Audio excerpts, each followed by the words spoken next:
Buenas tardes a todos los que están viendo este segundo round del Café Literario de hoy, domingo 5 de julio del 2020, en medio de la pandemia más grande que ha surgido en el siglo XXI, el coronavirus. Pues en esta ocasión ya hemos hablado en el primer round extensamente sobre Juan Carlos Onetti, un escritor rioplatense. Saludar a Café de Lobos, que nos está dando la oportunidad de estar con ustedes el día de hoy, y voy a invitar a mi querido amigo, el escritor Argentino Chávez, quien pues ha sido el responsable de darnos de seducirnos hacia la obra de Onetti. ¿Cómo está, Pablux? Volví, acá estoy con el mate listo, así que espectacular, yo estoy listo para seguir. Un mate Comencé, para todos. comencé haciendo mención, Pablux, este segundo round de la pandemia en la cual estamos, y la pongo en relación a eso que mencionaste, de Onetti y de Cortázar como escritores rioplatenses, más que argentinos o más que uruguayos, porque yo pienso que es importante en estos tiempos, en donde ya no nos encontramos en una guerra mundial o en una guerra fría, donde tenemos que potenciar a nuestras naciones con poetas fuertes, como proponía T.S. Eliot, sino más bien ante un enemigo invisible y tan poderoso, tan destructivo como es este COVID-19, pues la unión y cómo unirnos entre pueblos, pues qué bello a través del Río de la Plata, ¿no? Sí, ¿no? exactamente, sí. Y también un poco hablando sobre esto de la pandemia y haciendo referencia al cuento que vos vas a leer, tanto de ese libro, bueno, que yo acá me tomé el trabajo de buscarlo, que es Bestiario, Ahí. hermoso libro. Bueno, este libro tiene un cuento que se llama Casa Tomada, que es un poco lo que nos está pasando, es como una gran metáfora a todo lo que nos está pasando en la actualidad con la pandemia a nivel mundial, ¿no? Sí, A quienes no lo hayan leído, les recomendamos que lo vayan a buscar y que lo lean, que creo que tiene bastante que ver con lo que nos está pasando como sociedad en el mundo. con ustedes quiero, a todo el público que nos está viendo, pues quiero presentarles al escritor argentino Pablo Bauquiero Chávez, quien nos acompaña todas las semanas con un buen mate, con un rico mate en este café literario, autor de Semillas de Sol y otros 5 libros más. Y la mención de Casa Tomada es importante porque aparece dentro de Bestiario, un libro publicado en 1951 que le da cierta manera una maestría a Julio Cortázar para inscribirse en el canon. Ahí aparece una serie de cuentos que van a trascender. Mira, en 1951 estamos casi 70 años después y lo seguimos Sí, leyendo. Un es crítico verdad. peruano, decía Ricardo González Vigil, experto en Vallejo, de que uno podía conocer que un poeta era bueno si de 100 años después.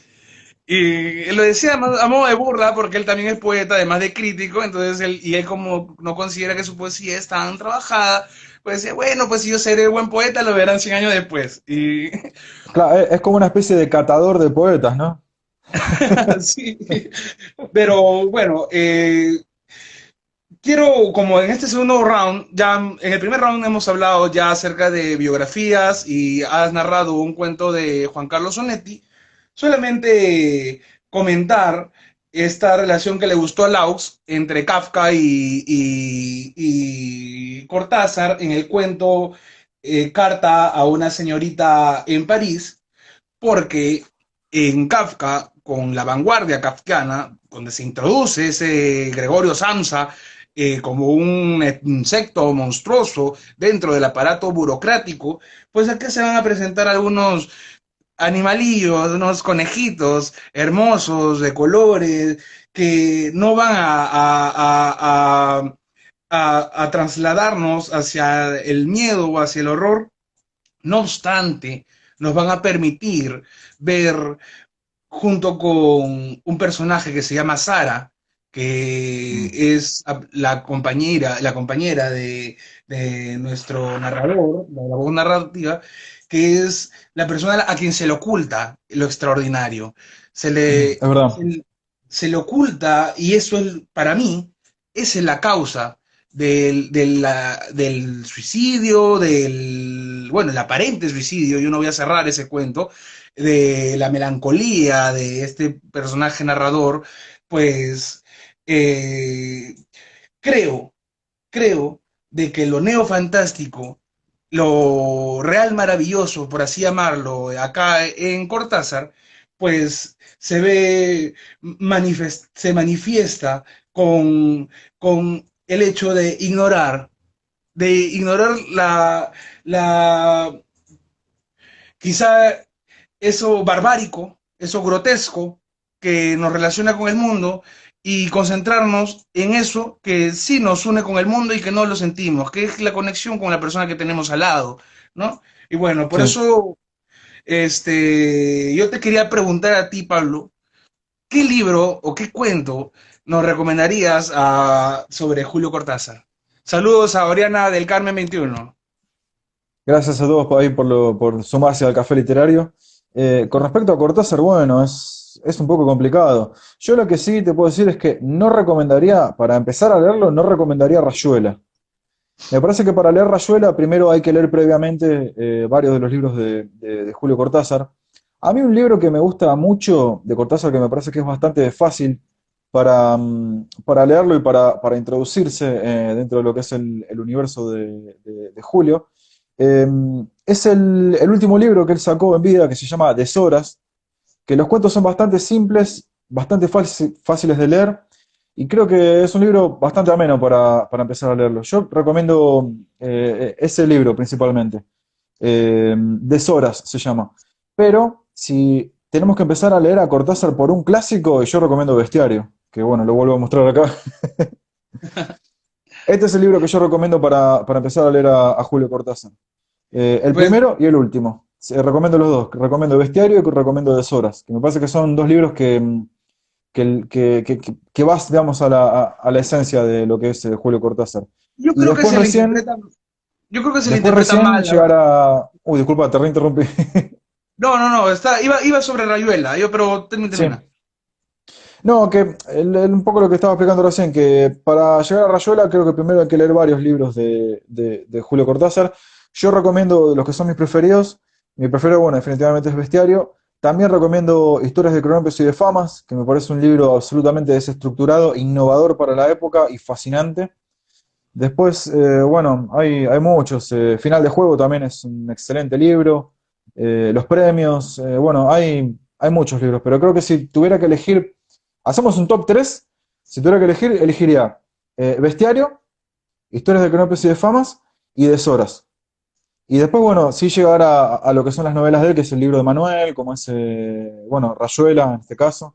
Pero bueno, básicamente esos son los tres libros que yo al menos recomiendo de Julio Cortázar. Un tópico que a mí antes de empezar pues con esta narración de Carta a una señorita en París, que me gusta y que lo encontré en El Perseguidor y que se va a encontrar también en Rayuela, es esta crítica lúdica que hace Cortázar a la unidad de espacio-tiempo, ¿no? Como en El Perseguidor, nuestro famoso jazzista va a preguntarse, ¿no? ¿Cuántos sucesos, cuántas acontecimientos pueden ocurrir en un cuarto de minuto a través Mm. relacionándolo con el jazz, ¿no? Es cierto Y eso, sí. sí, y bueno, en, en este cuento en particular, Carta a una señorita en París, la crítica también a cómo, bueno, no crítica, sino crítica, bueno, con carga positiva, cómo nos relacionamos con el mundo a través de lo grotesco, a través de lo que sale por nuestros agujeros, por nuestra nariz, por nuestra boca, por nuestros diferentes orificios, cómo eso nos conecta con el mundo. Es pura teoría que nos permite recordar que Cortázar estudió teoría crítica, ¿no? Sí. Él, un teórico crítico, aparte de una mente bastante elevada, que que sacó su certificado de traductor a los 9 meses de meterse en el curso, cuando la gente lo llevaba 3 años, por ahí. Sí, él también era bastante apasionado con respecto a lo que era el lenguaje en sí. Entonces, eso era lo que a él lo llevaba, por ejemplo, a desempeñarse en un principio como traductor eh, y también como docente. Él ejerció como docente en la época en la que estuvo viviendo acá en Argentina. Él es oriundo el barrio de Banfield, que es un barrio que está al sur del conurbano bonaerense, en el conurbano bonaerense, al sur de la ciudad de Buenos Aires. Él creo que durante un tiempo también estuvo trabajando como docente en Mendoza. Justo ahí Lau está diciendo que estudió para profe, Yo ¿verdad? O para sea, profe, sí. exactamente, sí. Él ejerció Lado. durante un tiempo el magisterio hasta que, bueno, después los caminos lo llevaron por otros lados. Pero bueno, creo que la gran pasión que tenía él era el lenguaje y creo que por eso también él disfrutaba mucho de trabajar como traductor, ¿no? Que era lo que vos estabas comentando recién. Y un periodo bastante duro lo que le tocó vivir, ¿no? Se enemistó con el peronismo, pero después ni tampoco estuvo con los ni vencedores ni vencidos, ni con esos militares, ¿no? Que tan Mm. terribles, ¿no? Es un hombre que vivió su vida también, así como Netti, comentaste que se autoexilió, él también vivió en viajes, ¿verdad? Claro, sí, eso es una de las grandes similitudes que tienen Onetti y Cortázar. De hecho, ellos son amigos y no solamente se han encontrado acá en Buenos Aires, sino también se encontraron en París, se encontraron en Madrid, estuvieron, es como que durante toda la vida tuvieron como una relación bastante estrecha de amistad. ¿Dónde es? Laux menciona B del Parque. Villa del Parque es un barrio de acá de la ciudad de Buenos Aires, que es donde vive Lau.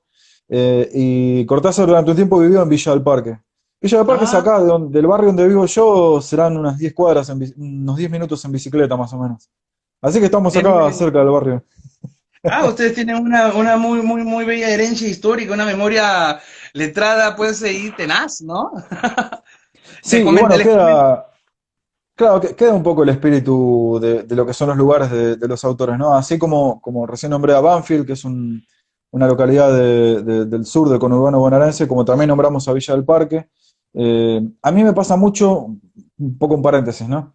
Me pasa mucho con el barrio de Flores, que es un barrio que está acá aledaño al barrio de Caballito, donde vivo yo, que en Flores hubo muchísimos autores que han sido muy conocidos, y mi amado Roberto Arlt era oriundo del barrio de Flores. Entonces, para mí también siempre cuando paso por Flores, por ahí si tengo que hacer algún trámite, alguna compra o algo, y paso por Flores, siempre pienso, bueno, Roberto Arlt podría estar acá. Me podría estar saludando, me podría convidar un mate mientras está en la vereda, qué sé yo. Pues yo le No queda prometo esa a cosa. ti, yo te prometo a ti, Pablo Boquero Chávez, y a Laos, cuando vengan aquí a Perú, irnos al Barcela, donde donde se pun- no se centra, pero donde surge este diálogo de Zabalita en conversación con la Catedral de Vargas Llosa de Mm. cuando se jodió el Perú, se da en ese bar y pues yo también me lo voy a llevar ahí. Ahora, el bar ese, antes de seguir, ¿el bar ese se llama Cela por Camilo José Cela o tiene otro origen el nombre? Ahí me agarraste, me Habrá que agarraste. investigar. Habría que investigar. Claro, Bueno, el autor español, el premio Nobel de Literatura, Camilo José Cela. Habrá que averiguar eso, habrá que investigar. Y obviamente cuando vayamos a Lima vamos a tomar unos piscos ahí en el Bar Cela. por supuesto. Bueno, entonces, vamos con carta a una señorita en París. Dale.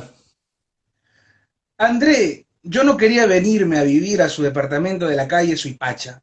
No tanto por los conejitos, más bien porque me duele ingresar en un orden cerrado, construido ya hasta en las más finas mallas del aire, esas que en su casa preservan la música de la lavanda, el aletear de un cisne con polvos, el juego del violín y la viola, el cuarteto de Rará. Me es amargo entrar en un ámbito donde alguien que vive bellamente lo ha dispuesto todo como una reiteración visible de su alma. Aquí los libros, de un lado en español, del otro lado en francés e inglés, allí los almohadones verdes, en este preciso sitio de la mesita el cenicero de cristal que perece el corte de una pompa de jabón y siempre un perfume, un sonido, un crecer de plantas. Ah, querida André, qué difícil oponerse, aún aceptándolo con entera sumisión del propio ser, al orden minucioso que una mujer instaura en su liviana residencia. Cuán culpable tomar una tacita de metal y ponerla al otro extremo de la mesa, ponerla allí simplemente porque uno ha traído sus diccionarios ingleses y es de este lado, al alcance de la mano, donde habrán de estar. Mover esa tacita vale por un horrible rojo inesperado en medio de una modulación de Ozenfant, como si de golpe las cuerdas de todos los contrabajos se rompieran al mismo tiempo con el mismo espantoso chicotazo en el instante más callado de una sinfonía de Mozart. Mover esa tacita altera el juego de relaciones de toda la casa, de cada objeto con otro, de cada momento de su alma con el alma entera de la casa y su habitante lejana. Y yo no puedo acercar los dedos a un libro, ceñir apenas el cono de luz de una lámpara, destapar la caja de música, sin que un sentimiento de ultraje y desafío me pase por los ojos como un bando de gorriones. Usted sabe por qué viene a su casa, a su quieto salón solicitado de mediodía.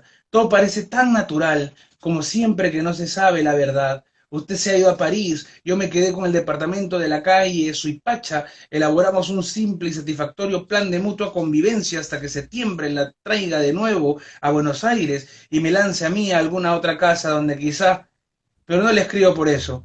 Esa carta se la envío a causa de los conejitos. Me parece justo enterarla y porque me gusta escribir cartas y tal vez porque llueve. Esta parte me hace recordar a ti. A medida que lo vas leyendo, lo estoy siguiendo acá en el libro.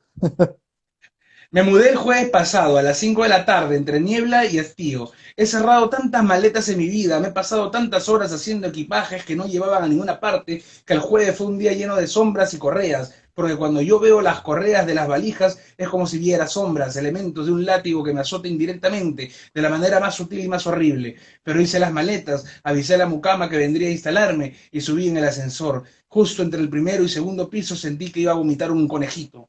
Nunca se lo había explicado antes, no crea que por deslealtad, pero naturalmente uno no va a ponerse a explicarle a la gente que de cuando en cuando vomita un conejito.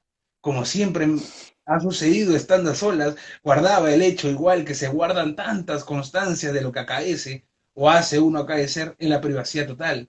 No me lo reproche, André, no me lo reproche. De cuando en cuando me ocurre vomitar un conejito. No es razón para no vivir en cualquier casa, no es razón para que uno tenga que avergonzarse y estar aislado y andar callándose. Cuando siento que voy a vomitar un conejito, me pongo dos dedos en la boca como una pinza abierta y espero a sentir en la garganta la pelusa tibia que sube como una efervescencia de sal de frutas. Todo es veloz y higiénico, transcurre en un brevísimo instante. Saco los dedos de la boca y en ellos traigo sujeto por las orejas a un conejito blanco.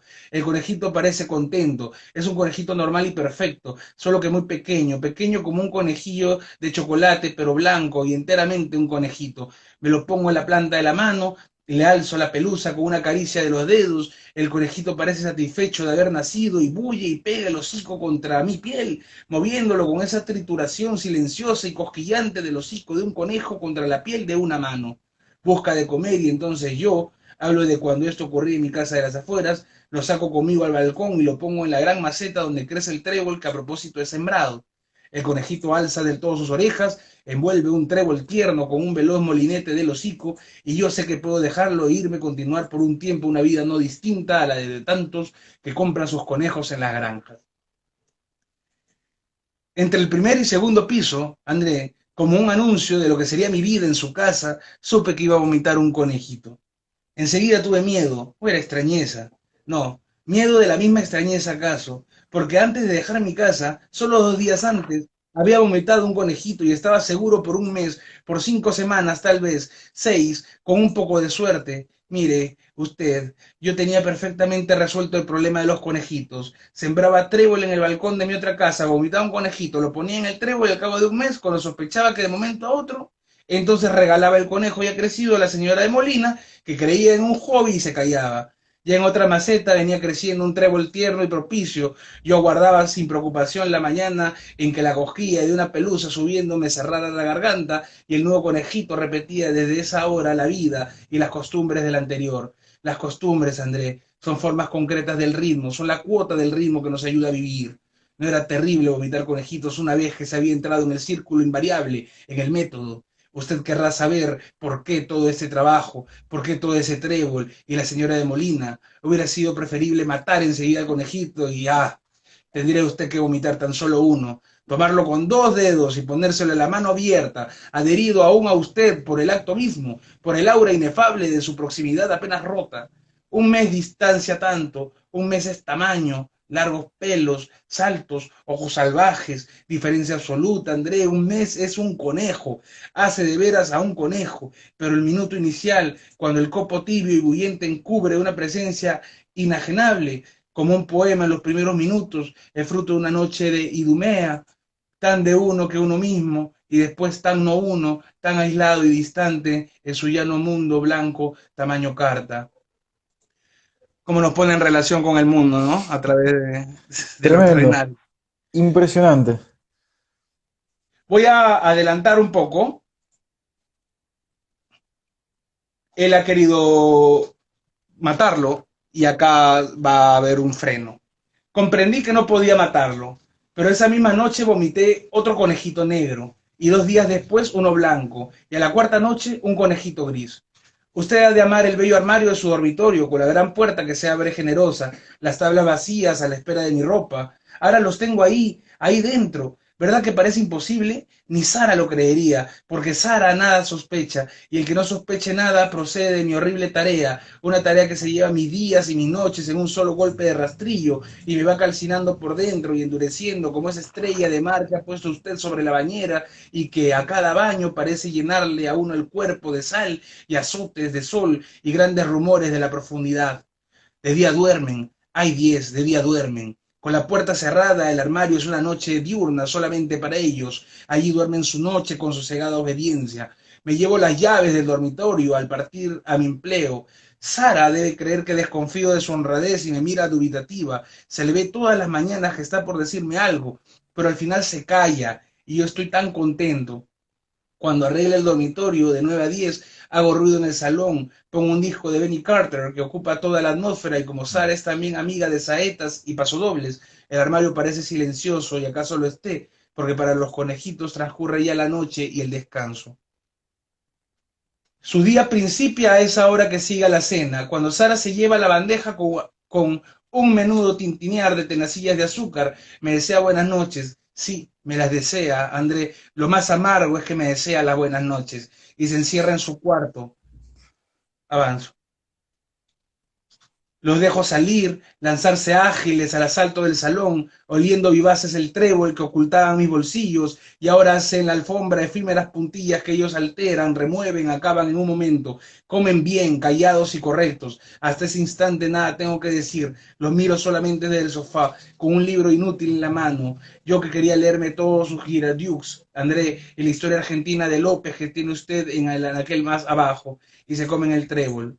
Son 10 casi todos blancos, alzan la tibia cabeza hacia las lámparas del salón, los 3 soles inmóviles de su día, ellos que aman la luz porque su noche no tiene luna, ni estrellas, ni faroles, miran su triple sol y están contentos, así es que saltan por la alfombra, a las sillas, 10 manchas livianas se trasladan como una moviente constelación de una parte a otra, mientras yo quisiera verlos quietos, verlos a mis pies y quietos, un poco el sueño de todo Dios, André, el sueño nunca cumplido de los dioses, no así insinuándose detrás del retrato de Miguel de Unamuno, en torno al jarrón verde claro, por la negra cavidad del escritorio, siempre menos de 10, siempre 6 u 8, yo preguntándome dónde andarán los dos que faltan, y si Sara se levantara por cualquier cosa, y la presidencia de Rivadavia que yo quería leer en la historia de López.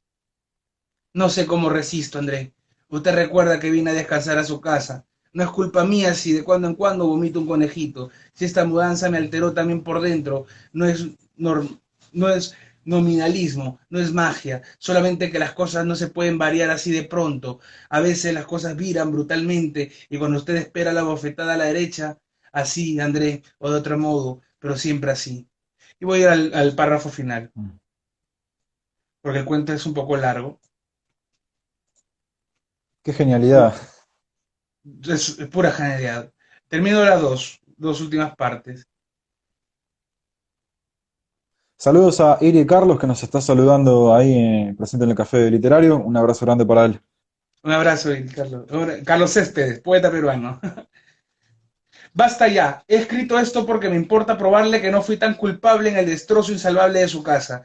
Dejaré esta carta esperándola. Sería sórdido que el correo se le entregara alguna clara mañana de París. Anoche di vuelta a los libros del segundo estante, alcanzaban ya a ellos, parándose, saltando, royeron los lomos para afilarse los dientes, no por hambre, tienen todo el trébol que les compro y almaceno en los cajones del escritorio. Rompieron las cortinas, las telas de los sillones, el borde del autorretrato de Augusto Torres, llenaron de pelo la alfombra y también gritaron, estuvieron en círculo bajo la luz de la lámpara, en círculo y como adorándome, y de pronto gritaban, gritaban como yo no creo que griten los conejos. He querido en vano sacar los pelos que estropean la alfombra, alisar el borde de la tela roída y cerrarlos de nuevo en el armario. El día sube. Tal vez Sara se levante de pronto. Es casi extraño que no me importe verlos brincar en busca de juguetes. No tuve tanta culpa. Usted verá cuando llegue que muchos de los destrozos están bien reparados con el cemento que compré en una casa inglesa. Yo hice lo que pude para evitarle un enojo. En cuanto a mí, del 10 al 11 hay como un hueco insuperable. Usted ve, 10 estaba bien con un armario, trébol y esperanza, cuantas cosas puedan construirse. No ya con 11, porque decir 11 seguramente 12, André. 12 que serán 13. Entonces está el amanecer y una fría soledad en la que caben la alegría, los recuerdos, usted y acaso tantos más. Está este balcón sobre su hipacha lleno de alba, los primeros sonidos de la ciudad. No creo que le sea difícil juntar 11 conejitos salpicados sobre los adoquines, tal vez ni se fijen en ellos, atareados con el otro cuerpo que conviene llevarse pronto, antes de que pasen los primeros colegiales. Impresionante, impresionante. Mientras te escuchaba leyendo el cuento, no sé por qué, recordé, no sé si habrás visto en algún momento la película de Gremlins, que es una película de terror, de aventuras de la década del 80. Yo Sí, digo, sí, ¿el guionista de Gremlins no habrá leído Carta a una señorita en París? Porque tiene como una similitud de eso, ¿no? sí, sí, claro que sí, claro que sí. A mí me impacta, me impacta bastante cómo esta necesidad de ocultar este hecho extraordinario que le sucede a Sara, que es una suerte pues de compañía que él tiene. ¿Por qué menciona a Sara? Porque tanto Sara como la señorita en París, a quien se le está enviando la carta, responden a la soledad absoluta que siente este hombre.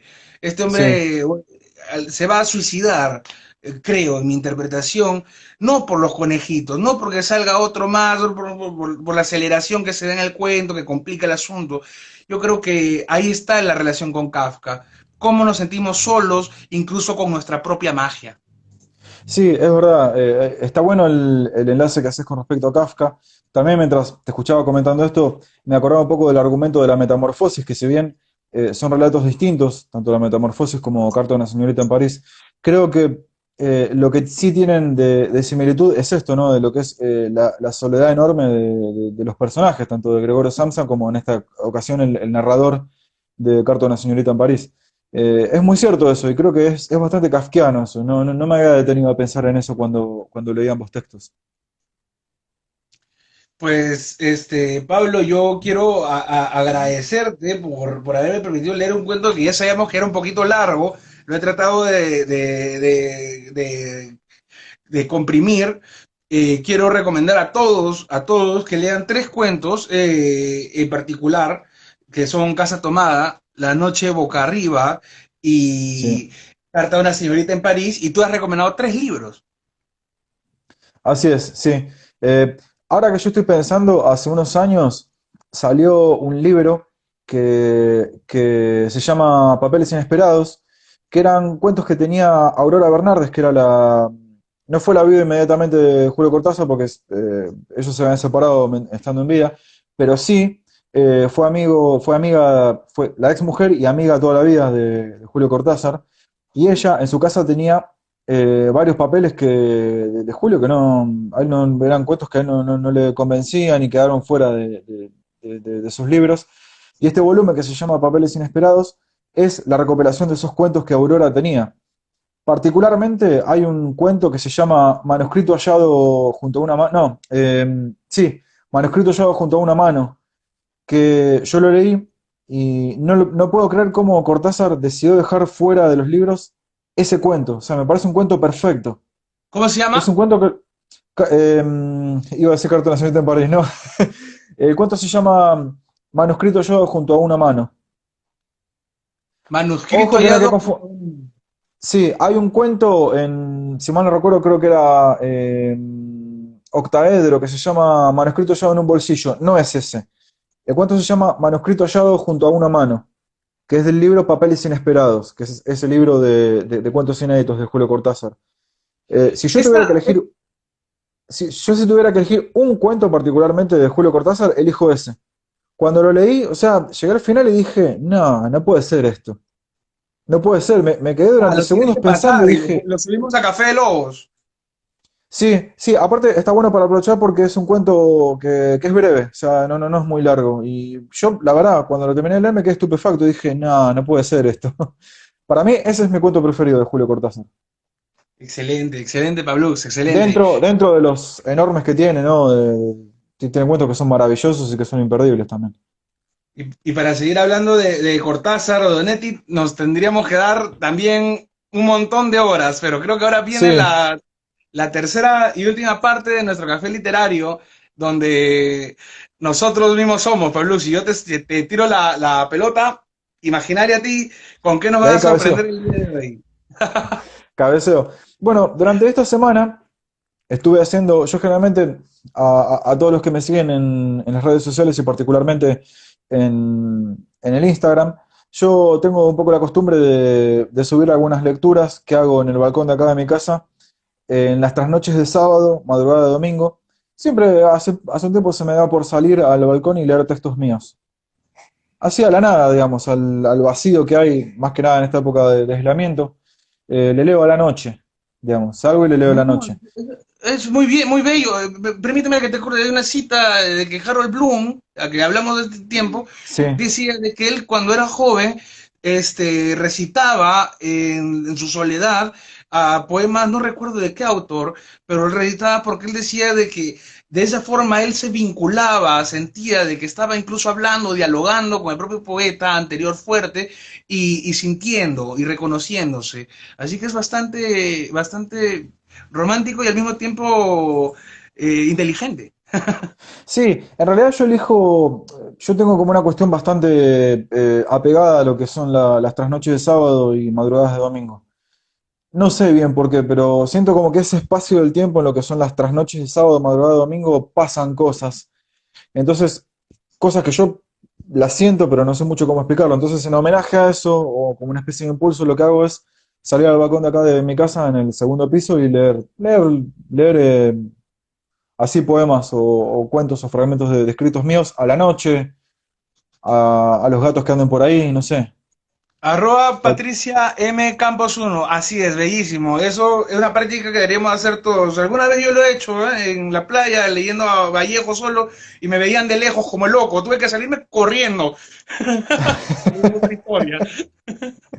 Claro, bueno, esto es algo que empecé a hacer en todo este periodo de aislamiento que estamos pasando.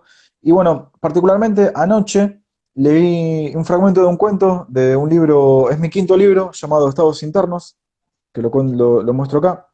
Este Estados libro, internos. este libro es un libro de cuentos, pero es como una novel, se podría decir, porque es como un cuento largo dividido en partes, que esas partes se pueden leer de forma así individual. Pero siempre está bueno, yo siempre cuando pienso en los libros los pienso de forma conceptual. Entonces el libro tiene un poco como un hilo. Voy a leer un cuento de este libro que se llama Polidipsia. Les cuento a todos que la polidipsia es una compulsión que tiene el ser humano a tomar agua.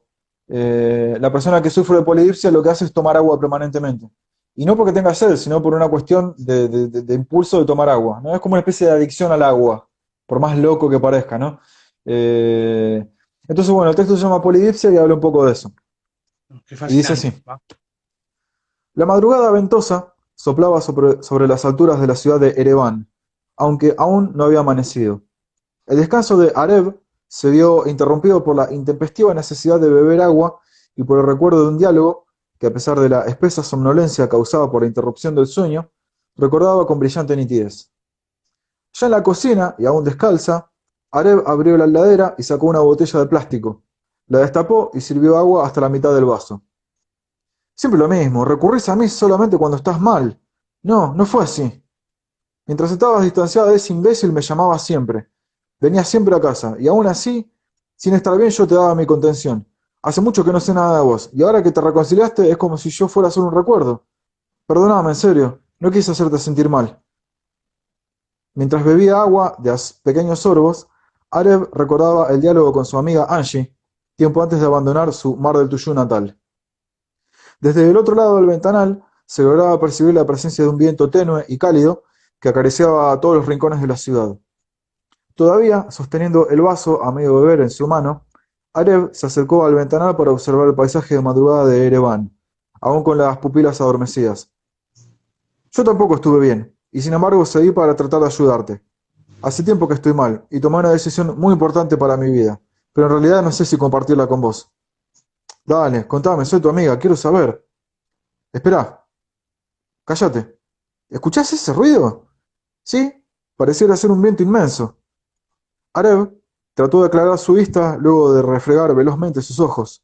El ruido del viento, poderoso e implacable, cubría todo alrededor.